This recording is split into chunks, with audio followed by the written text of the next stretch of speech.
वो क्या है?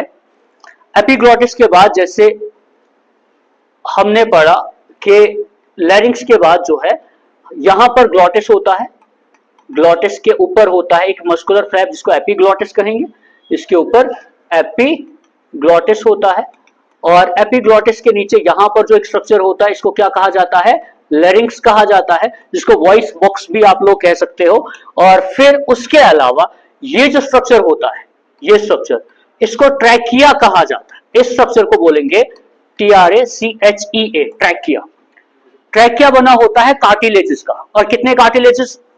ट्रैकिया जो है ये बना होता है कार्टिलेजेस का, और इसकी लेंथ कितनी होती है? ट्रैकिया जो कार्टिलेजेस का बना होता है इसकी लेंथ होती है 11 सेंटीमीटर, 11 सेंटीमीटर इसकी लेंथ ट्रैकिया की, और इसकी जो विड्थ है वो होती है 2.5 सेंटीमीटर, 2.5 सेंटीमीटर इसकी विड्थ होती है।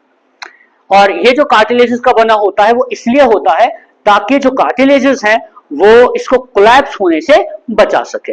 फिर ट्रैकिया दो सेक्शन में डिवाइड होता है, उसको हम प्राइमरी ब्रोंकस कहते हैं। क्या भी कहां उठाऊंगा, इसको बोलते हैं प्राइमरी ब्रोंकस। ये जो स्ट्रक्चर है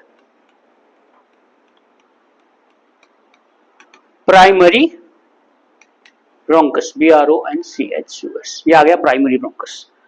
जो ब्रोंकस होते हैं वो एंटर करते हैं दो लंग्स में, एक राइट और एक लेफ्ट। अब हमें यह पता है कि जो लेफ्ट वाला लंग है वो थोड़ा छोटा है क्योंकि उसके साथ हार्ट प्रेजेंट होता है, और जो राइट वाला लंग है उसका साइज थोड़ा बड़ा है। तो जो प्राइमरी ब्रोंकस है ये जब एंटर होता है लंग्स में, तो जो राइट वाला लंग है उसमें 3 सेक्शंस डिवाइड होते हैं, और जो लेफ्ट वाला लंग है उसमें 2 सेक्शंस डिवाइड होते हैं, यानी उसमें 2 सेक्शंस बनते हैं। ठीक, अब प्राइमरी ब्रोंकस 2 सेक्शन में डिवाइड होगा, एक साइड से लेफ्ट साइड से, और 3 सेक्शन में डिवाइड होगा राइट साइड से।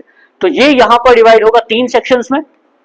फॉर एग्जांपल ये 3 सेक्शंस है 1, 2 एंड 3, और इस साइड डिवाइड होगा ये सिर्फ 2 सेक्शंस में, 2 सेक्शंस में। और प्राइमरी ब्रोंकस जब डिवाइड होता है फर्दर और छोटे छोटे ब्रोंकस में, इसको कहा जाता है secondary bronchus. Secondary bronchus, secondary bronchus और फर्दर और डिवाइड होते हैं और छोटे छोटे सेक्शंस में। जब ये सेकेंडरी ब्रोंकस और छोटे छोटे सेक्शंस में डिवाइड होते हैं उनको बोला जाता है टर्शरी, TERTIARY, टर्शरी ब्रोंकस उनको कहा जाता है। प्राइमरी ब्रोंकस वो ब्रेक होंगे सेकेंडरी ब्रोंकस में, वो ब्रेक होंगे टर्शरी ब्रोंकस में।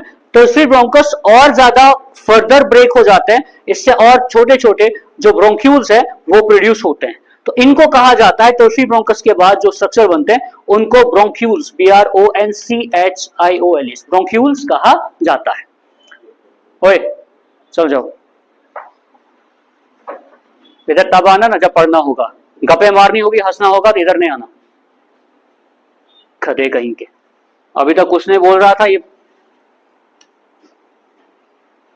प्राइमरी ब्रोंकस डिवाइड होता है फर्दर, इससे बनते हैं सेकेंडरी ब्रोंकस, वो फर्दर डिवाइड होंगे तो बनेगा टर्शरी ब्रोंकस, वो और डिवाइड होंगे तो बनेगा bronchioles. Bronchioles at the end, जैसे ये ब्रोंक्यूल्स है, ये एट द एंड जो है इसमें बहुत सारे एल्वुलाई जो है वो बनेंगे। ये जो इसमें स्पेस होती है इसको हम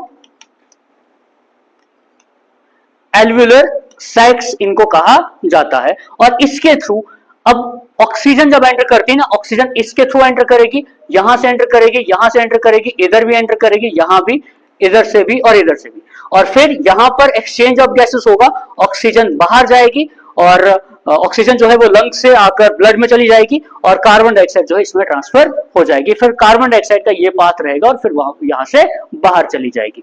ये पूरा जो रेस्पिरेटरी ट्रैक है ये इस तरीके का होता है कि ट्रैकिया होगा, primary bronchus, secondary bronchus, tertiary bronchus, फिर ब्रोंक्यूल्स, और एट लास्ट एल्वुलाई होंगे और एल्वुलर सैक्स प्रेजेंट होंगे, और जहां पर एक्सचेंज ऑफ गैसेस जो है वो होता है।